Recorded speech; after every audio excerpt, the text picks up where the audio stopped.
Bonjour à tous, bienvenue sur Déclic Numérique. Aujourd'hui une petite vidéo spéciale à l'occasion de la sortie de la nouvelle mise à jour d'Adobe Lightroom Classic CC en version 7.3 d'avril 2018. Il y a quelques fonctionnalités sympas, je vous parle de ça dans quelques secondes. C'est parti!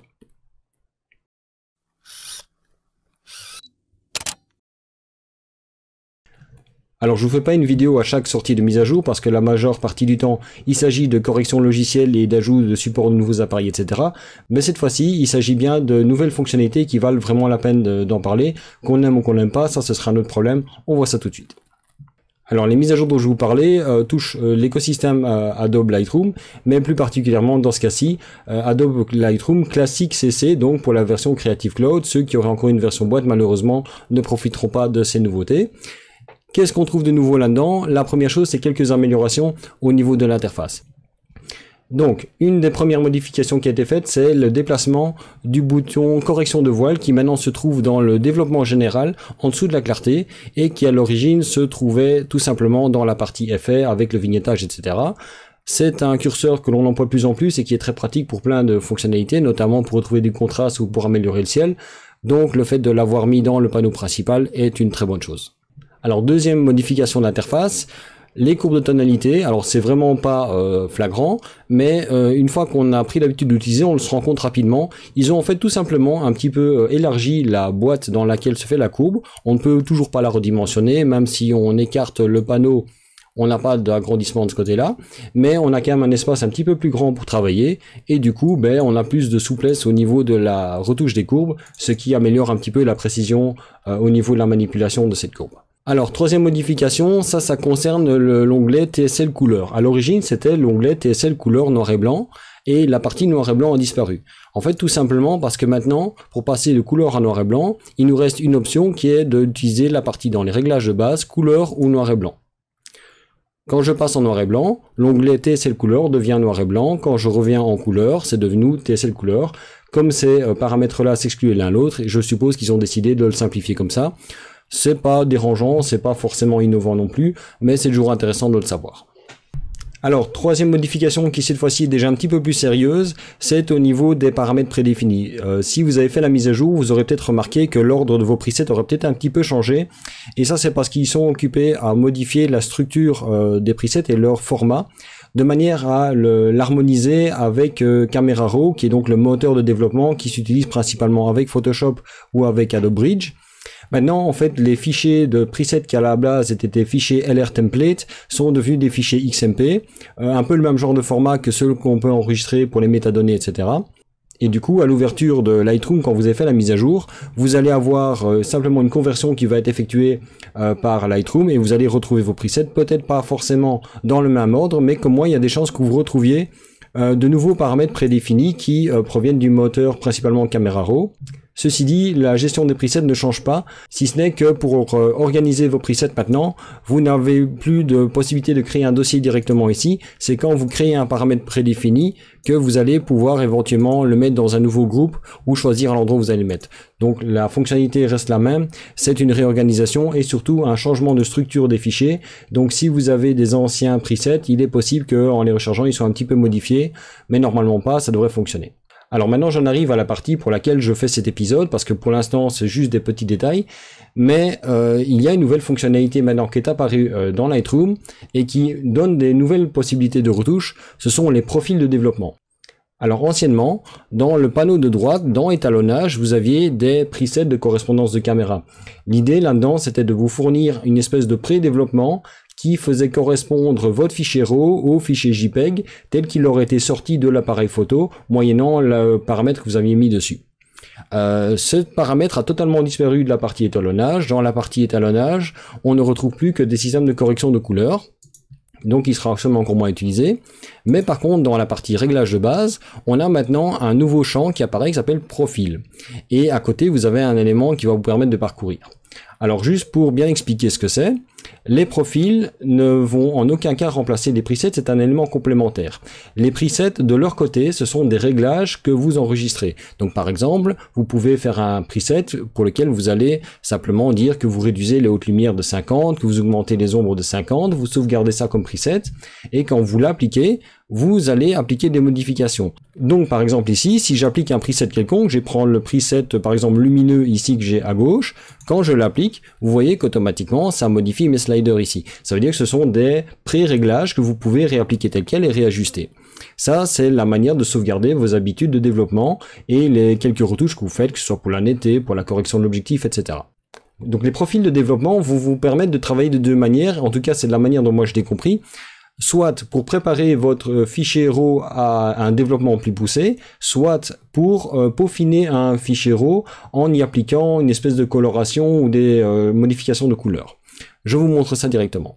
Donc ici à droite, dans la partie, vous avez maintenant la partie profil qui à l'origine se trouvait dans la partie étalonnage. Donc dans la liste déroulante que vous avez là, vous avez une série de profils qui sont ceux qui sont mis en favori. Vous allez pouvoir gérer ça aussi, je vous montre ça après. Ce profil va en fait altérer la manière dont le fichier RAW est traité. Donc c'est une espèce de filtre de couleur qui vient s'intercaler entre le fichier RAW et votre développement, de manière à en fait altérer les couleurs avant même que vous n'y ayez vraiment corrigé vous-même.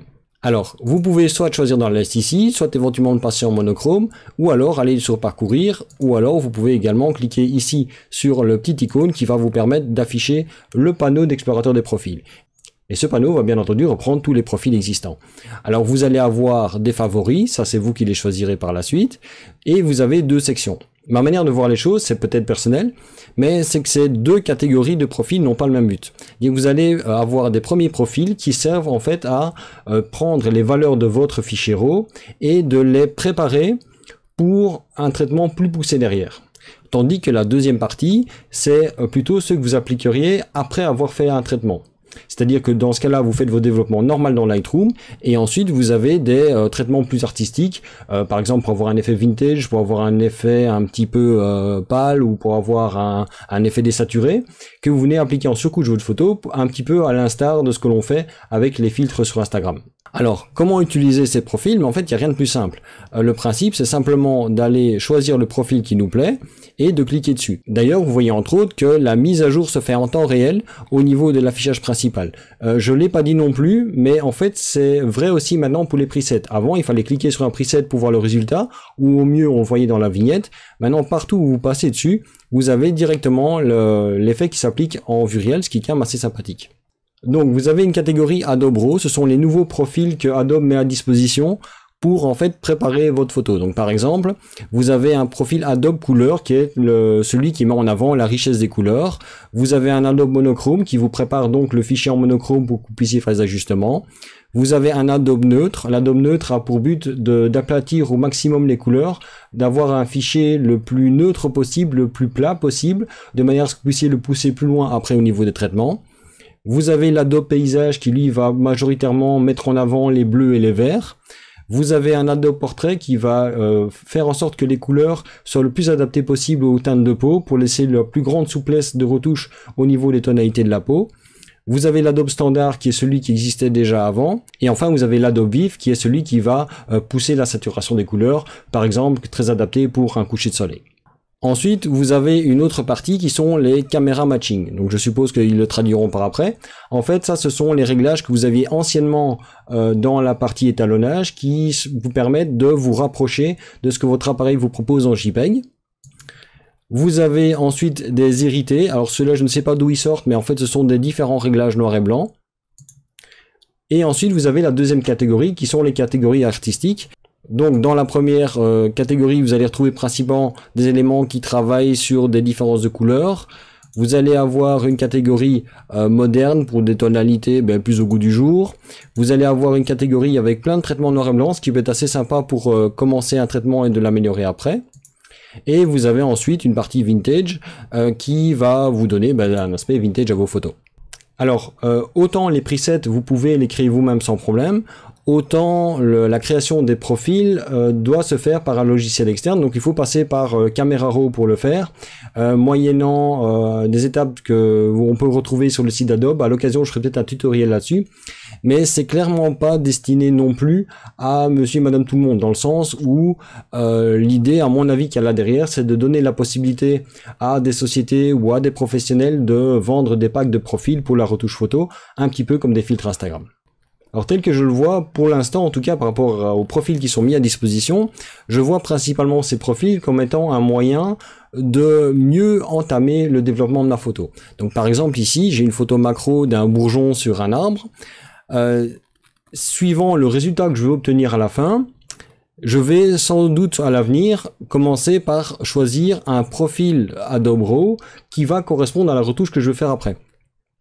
Par exemple, si je veux partir sur du noir et blanc, je vais sans doute prendre le profil Adobe Monochrome. Ce profil a pour but de mieux séparer les couleurs de manière à pouvoir plus facilement faire un traitement en termes de contraste au niveau des différentes couleurs. Par contre, si je veux faire un traitement très poussé au niveau des modifications de couleurs, donc si je veux appliquer du virage partiel ou si je veux vraiment modifier couleur, j'ai tout intérêt à ce que le fichier soit le plus plat possible et donc je vais appliquer plutôt un profil neutre. Par contre, si maintenant je voulais avoir des couleurs pétantes, j'irais prendre un fichier Adobe BIF. Et une fois que j'ai choisi, après je peux simplement fermer la partie de choix de profil et je peux commencer à ajuster ma photo comme je le ferai toujours. Alors pour la majorité des profils qui sont dans Adobe RAW, Camera Matching et Hérité, ils ne s'appliqueront que sur des fichiers RAW. Si vous avez un fichier JPEG, un fichier TIFF, etc., vous allez seulement avoir les profils couleurs et monochrome qui vont apparaître. Par contre, les profils artistiques, ceux qui sont censés être là pour être en surcouche après un traitement, là vous allez pouvoir les appliquer aussi bien sur les JPEG que sur les RAW. Alors, autre grosse différence au niveau des profils, dans la première catégorie, donc ceux qui servent à préparer le développement de votre photo, vous les choisissez et c'est tout ce qu'il y a à faire. Vous n'avez aucun autre réglage dessus, vous pouvez juste définir lequel vous utilisez. Par contre, la deuxième catégorie de profils, vu que leur but c'est de mettre une touche artistique aux photos en altérant les couleurs, non pas pour les préparer à la retouche, mais pour venir après la retouche, dans ce cas-là, quand vous les appliquez, donc par exemple je vais prendre celui-ci, vous allez avoir un slider ici qui va vous permettre de diminuer l'effet ou de l'accentuer. Et donc ce qui va vous permettre de doser l'effet. Vous pouvez aller de 0 à 200%. Donc ça vous permet d'avoir un effet très prononcé, très exagéré comme ici, ou alors peut-être juste aller enrichir les couleurs avec une tonalité qui vous plaît. Alors bien entendu ici j'ai pris un exemple quelconque, mais si je prends un autre élément, je vais prendre par exemple celui-ci, qui peut éventuellement être encore assez sympathique, je peux réduire ou augmenter l'effet juste en fonction de ce que je veux obtenir. Voilà donc pour les nouveautés de Adobe Lightroom Classic CC 7.3 qui est sorti donc maintenant en avril 2018, donc début du mois. Alors comme vous l'avez vu, vous avez des fonctionnalités qui sont juste des améliorations, mais les profils apportent quand même quelque chose de nouveau. C'est quelque chose à mon avis qui peut être très intéressant pour deux raisons. La première, c'est pour ceux qui souhaiteraient éventuellement appliquer un filtre à l'instar de ce que l'on fait sur Instagram, mais également d'autre part pour des gens qui travaillent avec des grandes quantités de photos et qui ont un traitement de photos très cadré, c'est-à-dire qu'ils ont toujours le même résultat de départ et ils veulent obtenir toujours le même résultat à l'arrivée, comme pour de la photo de studio, de la photo de produit ou de la photo commerciale. Et du coup, ça permet de ce côté-là d'avoir d'une part un pré-traitement RAW qui est toujours le même, avec un développement qui est toujours le même, et de pouvoir appliquer le style de photo que l'on veut d'un simple clic en ajustant juste un petit peu un slider pour donner les tonalités de photos qu'on veut. D'ailleurs, dans la création de ces profils, il y a la possibilité d'utiliser des éléments que l'on emploie également au niveau de la vidéo et autres, qui sont des fichiers de mapping de couleurs qui vont permettre dans ce cas-là de pouvoir créer des espèces de transformations de couleurs prédéfinies pour donner toujours le même aspect.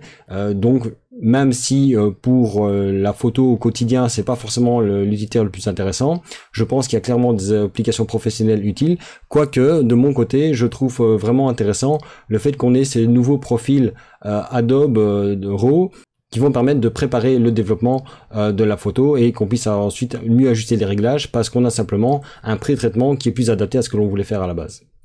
Voilà, j'espère avoir donc été clair sur ces nouvelles fonctionnalités de Lightroom. Si vous avez des questions, n'hésitez pas. Dites-moi dans les commentaires ce que vous en pensez, si vous pensez que vous allez utiliser ce profil. En tout cas, ça vaut la peine d'au moins leur laisser leur chance. De toute façon, on peut toujours faire ce qu'on faisait avant, puisque ce n'est rien qu'un nouvel outil qu'on a à notre disposition. Si vous avez aimé cette vidéo comme d'habitude, likez-la, partagez-la. N'oubliez pas non plus de vous abonner à la chaîne et d'éventuellement activer les notifications si vous voulez être prévenu pour les prochaines vidéos. N'oubliez pas non plus la page Facebook de Déclic Numérique. Vous avez également le compte Instagram où je publie mes photos. Vous avez le compte Twitter de Déclic Numérique. Vous retrouvez les liens comme d'habitude dans la description de la vidéo mais aussi dans la bannière de la chaîne. Et sinon moi pour le reste, je vous dis à samedi pour une nouvelle vidéo sur Déclic Numérique.